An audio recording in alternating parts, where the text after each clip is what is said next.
അത് ലോകത്തിലേക്ക് ഏറ്റവും കൂടുതൽ ആളുകൾ മരിക്കുന്നത് ഡോക്ടേഴ്സാണ്. അത് സർജൻസും ഫിസിഷ്യൻസും. ഏറ്റവും കുറവ് അഗ്രികൾച്ചർ ലേബേഴ്സ്.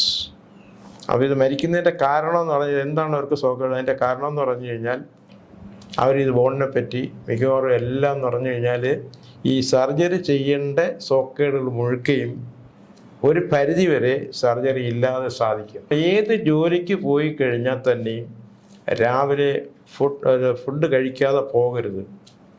കാരണം നമസ്കാരം. അപ്പോൾ ഇന്ന് പല എപ്പിസോഡും പറഞ്ഞിട്ടുള്ള കാര്യങ്ങളിൽ ഒന്നുകൂടെ പറയുന്നു എന്നുള്ളതേ ഉള്ളൂ. ഹാർട്ടിൻ്റെ നമ്മൾ പറഞ്ഞു കഴിഞ്ഞു. ഇനി നമുക്ക് ഏറ്റവും പ്രധാനമായിട്ടുള്ളതും ആളുകൾക്ക് വലിയ ബുദ്ധിമുട്ടുണ്ടാക്കുന്നതും ഒരു രോഗമാണ് അസ്ഥി രോഗം. ഈ അസ്ഥി രോഗം നമുക്ക് എങ്ങനെ നമുക്ക് പ്രിവെൻറ്റ് ചെയ്യാം, അല്ലെങ്കിൽ അതിന് ആശ്വാസം കിട്ടാം, അല്ലെങ്കിൽ പരിപൂർണമായിട്ട് മാറ്റാം. ഇത് അസ്ഥിരോഗ വിദഗ്ധന്മാർ ധാരാളം ഉണ്ട്. അതുപോലെ എല്ലാ ജനറൽ ഡോക്ടേഴ്സും ഈ അസ്ഥിരോഗത്തിന് ട്രീറ്റ്മെൻറ്റ് കൊടുക്കുകയും വേണം. അതിലെല്ലാ സിസ്റ്റത്തിലും അസ്ഥിരോഗത്തിന് ട്രീറ്റ്മെൻറ്റും ഉണ്ട്, മെഡിക്കൽ ട്രീറ്റ്മെൻറ്റും ഉണ്ട്, സർജിക്കൽ ട്രീറ്റ്മെൻറ്റും ഉണ്ട്. അത് നമുക്ക് സർജിക്കൽ ട്രീറ്റ്മെൻറ്റ് ചിലത് നമുക്ക് മാറ്റിവെക്കാൻ പറ്റില്ല. ഉദാഹരണം, നമുക്ക് ഈ എല്ല് പൊട്ടുന്നു അല്ലെങ്കിൽ ആക്സിഡൻറ്റ്, പക്ഷേ അതും ഇതുമായിട്ട് വലിയ ബന്ധം വരുന്നില്ല. ആക്സിഡൻറ്റ് സെൻറ്റർ ഡിഫറൻ്റ് ആണ്. അപ്പോൾ അതിന് നമുക്ക് ഒരു സർജൻ്റെ സേവനം അത്യാവശ്യമാണ്. അത് പ്യൂറായിട്ട് തന്നെ സർജറി ചെയ്തേ പറ്റൂ. പക്ഷേ സർജറി ചെയ്ത് കഴിഞ്ഞാൽ പിന്നാണ് നമുക്ക് പ്രാധാന്യമായിട്ട് വരുന്നത്. അപ്പോൾ ഞാൻ നേരത്തെ പറഞ്ഞിട്ടുണ്ട്, നമ്മൾ വൈദ്യശാസ്ത്രം ഉപയോഗിച്ച് കഴിഞ്ഞാൽ, ഒരു പക്ഷിയോട് ഉപയോഗിച്ച് കഴിഞ്ഞാൽ ഒരു ചെറിയ സർജറി, ഒരു സൈഡ് മെഡിസിൻ. ഇത് രണ്ടും എല്ലാ ഡോക്ടേഴ്സും അറിഞ്ഞിരിക്കണം. ഇപ്പോൾ സർജറി പ്രാക്ടീസ് ചെയ്യണമെന്ന് നിർബന്ധമില്ല, മെഡിസിൻ തന്നെ പ്രാക്ടീസ് ചെയ്യുന്നത് സർജൻസിൻ്റെ ജോലി ചെയ്യും, ഫിസിഷ്യൻസ് അവരുടെ ജോലിയും ചെയ്യും. ഇത് രണ്ടും കൂടെ കൂട്ടിച്ചേർത്തുള്ള ജോലിക്കാണ് ഏറ്റവും മഹാത്മ്യം വരുന്നത്.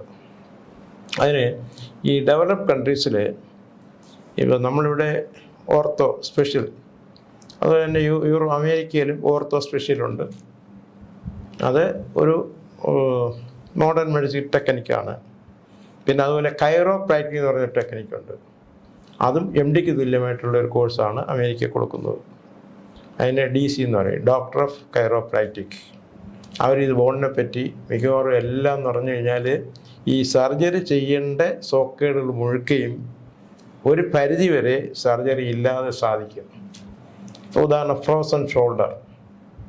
അത് നമുക്ക് മോഡേൺ മെഡിസിൻ്റെ ഒരു ഓർത്തോ എടുത്ത് പോയി കഴിഞ്ഞാൽ അദ്ദേഹം എക്സസൈസും അതെല്ലാം പറഞ്ഞു കൊടുക്കും. പിന്നെ ഇത് തീരെ നിവർത്തിയില്ലെങ്കിൽ നമുക്ക് സർജറി ചെയ്യാമെന്ന് പറയും. അപ്പം ഈ കൈറോപ്രാക്റ്റിക് അവരുടെ അടുത്ത് പോയി കഴിഞ്ഞാൽ അവർ സർജറി ചെയ്യുക. അതിന് വളരെ അഡ്വാൻസ്ഡ് ആയിട്ടുള്ള എക്യുപ്മെൻറ്റ്സ് ഉപയോഗിക്കുന്നുണ്ട്, പല രീതിയിലുള്ള ടേബിള്. അതുപോലെ തന്നെ ഒരു സിസ്റ്റമാണ് osteopathic medicine. Osteo means bone, അതും ബോൺ സ്പെഷ്യലിസ്റ്റാണ്. അതും അമേരിക്കയിൽ ഡെവലപ്ഡ് കൺട്രീസിൽ മാത്രമേ ഉള്ളൂ ഈ സ്പെഷ്യലൈസേഷനൊക്കെ. ഇവിടെ ഇന്ത്യ പറഞ്ഞും അവിടെ പോയി പഠിച്ചിട്ട് ഇവിടെ ചെയ്യുന്നുണ്ട്. പക്ഷേ അതും MD തുല്യമായിട്ടുള്ള കോഴ്സ് തന്നെയാണ്. കൈറോപ്രാക്റ്റിക്, ഓസ്റ്റിയോപതി, പിന്നെ നമ്മുടെ ഓർത്തോ സ്പെഷ്യലിസ്റ്റ്. അപ്പോൾ ഈ സ്പെഷ്യലിസ്റ്റ് എന്ന് പറയുന്നെങ്കിൽ തന്നെയും ഈ കാര്യങ്ങൾ, അതായത് ബോൺ ഡിസീസ് എങ്ങനെ വരുന്നു, അതിൻ്റെ ആരംഭം എവിടെയാണ്, പക്ഷെ അത് മിക്കവാറുമുള്ള സിസ്റ്റത്തിലുള്ള ഡോക്ടേഴ്സ് ആരും അത് ഫോളോ ചെയ്യത്തില്ല.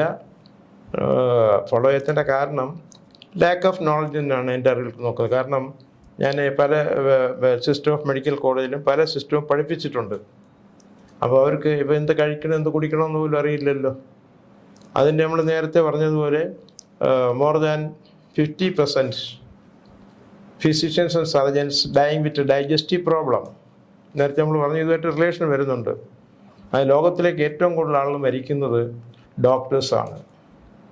അത് സർജൻസും ഫിസിഷ്യൻസും. ഏറ്റവും കുറവ് അഗ്രികൾച്ചർ ലേബേഴ്സ്. അപ്പോൾ ഇത് മരിക്കുന്നതിൻ്റെ കാരണം എന്ന് പറഞ്ഞാൽ എന്താണ് അവർക്ക് സോക്കേട്? അതിൻ്റെ കാരണം എന്ന് പറഞ്ഞു കഴിഞ്ഞാൽ not of their expertness only due to a lack of knowledge regarding nutrition. അതുതന്നെയാണ് അതിൻ്റെ കാരണം. കാരണം ഇത് എൻ്റെ വാക്ക് മാത്രമല്ല, FDAയും WHO തന്നെ അത് പറയുന്നുണ്ട്. ഞാനത് ഫോളോ ചെയ്യുന്നു എന്നുള്ളതേ ഉള്ളൂ. അല്ലെങ്കിൽ ചിലപ്പം ഡോക്ടേഴ്സിനെല്ലാം കുറ്റപ്പെടുത്തിയാണെന്ന് വരും. അങ്ങനെ കുറ്റപ്പെടുത്തേണ്ട കാര്യവുമില്ല. കാരണം അവരുടെ ജോലി തിരക്ക് അതുപോലെയാണ്. ഇപ്പോൾ ഒരു കൃത്യസമയത്തിന് ആഹാരം കഴിക്കാൻ ഒക്കത്തില്ല സർജന്. ഫിസിഷ്യനാണെങ്കിൽ ഇപ്പോൾ നമ്മുടെ ഇന്ത്യയിൽ അനുസരിച്ചൊരു 10-100 പേര് നിൽക്കുമ്പോഴത്തേക്ക് ഒരു ഗ്ലാസ് വെള്ളം പോലും ഒരു കുടിക്കാൻ പറ്റില്ല. ഇപ്പോൾ അതൊക്കെ ചെയ്യണമെന്ന് പറഞ്ഞു കഴിഞ്ഞാൽ പ്രാക്ടിക്കലായിട്ട് ഡിഫിക്കൽട്ട്, നമുക്ക് തിയറിറ്റിക്കലായിട്ട് പറയാം. അതുകൊണ്ടാണ് ഡോക്ടേഴ്സ് ഇത്രയും ഡിസോർഡർ വരുന്നതിൻ്റെ കാരണം. പിന്നെ നമ്മൾ ഏത് ജോലിക്ക് പോയി കഴിഞ്ഞാൽ തന്നെയും രാവിലെ ഫുഡ് കഴിക്കാതെ പോകരുത്. കാരണം നമ്മുടെ വയറ്റിൽ അല്ലെങ്കിൽ കുടലിൽ, ആമാശയത്തിൽ ഈ ഹൈഡ്രോക്ലോറിക് ആസിഡ് ഉണ്ടാവും. ദഹൻ്റെ അപ്പോൾ ആഹാരം ഇല്ലെങ്കിൽ അത് ദഹിപ്പിക്കാൻ ഒന്നും ചെയ്യാൻ ഒക്കത്തില്ല. ഈ ആസിഡ് വരുന്നത് കൊണ്ട് കുടലിനകത്തോ അല്ലെങ്കിൽ വയറിൻ്റെ ആമാശയത്തിലോ അൾസർ വരാൻ സാധ്യതയുണ്ട്. അതുകൊണ്ട് എല്ലാവരും ബ്രേക്ക്ഫാസ്റ്റ് കഴിച്ചിട്ടേ രാവിലെ വീട്ടിൽ നിന്ന് ഇറങ്ങാവൂ. പ്രത്യേകിച്ച് ഈ ഡോക്ടേഴ്സ്. കാര്യം എന്ന് പറഞ്ഞു കഴിഞ്ഞാൽ അവരെപ്പോഴും ആരോഗ്യമായിട്ടുള്ള ആളുകളെല്ലാം നോക്കുന്നത് ശാരീരിക പ്രോബ്ലവും മാനസിക പ്രോബ്ലവും ഉള്ളവരുടെയാണ്. അപ്പോൾ അവരുടെ ഒരു ബുദ്ധിമുട്ട് സാധാരണ ജനങ്ങൾക്ക് അറിയില്ല, പക്ഷെ ആരും മനസ്സിലാക്കാറുമില്ല. അപ്പം ക്യൂവിൽ നിൽക്കുന്നവരെ നമുക്കൊന്ന് കുറ്റം പറയാൻ ഒക്കത്തില്ല. ടോക്കൺ എടുത്തിട്ടാണ് ഇങ്ങനെ നിൽക്കുന്നത്, അല്ലെങ്കിൽ ഒരു ഇത് കൊടുത്തിട്ടാണ് അവർ നിൽക്കുന്നത്. പക്ഷേ എത്ര നേരം നിൽക്കും അവർ? പക്ഷേ ഡോക്ടർക്ക് വല്ലതും കുടിക്കുക വേണ്ടേ? അതിനുള്ള സമയം കിട്ടുന്നില്ല. ആ ഒരൊറ്റ കാര്യം കൊണ്ടാണ് ഈ ഡെത്ത് റേറ്റ് അവർ വരുന്നത്. പിന്നെ ഏറ്റവും നല്ല ആരോഗ്യമുള്ളതെന്ന് പറഞ്ഞു കഴിഞ്ഞാൽ ഈ അഗ്രികൾച്ചർ ലേബേഴ്സ്, നമ്മുടെ പാടത്തിൽ പണിയെടുക്കുന്നവർ. അവർ 10 മണിക്ക് പിന്നെ ആഹാരം കഴിക്കാൻ 10 മണിക്ക് കഴിക്കും.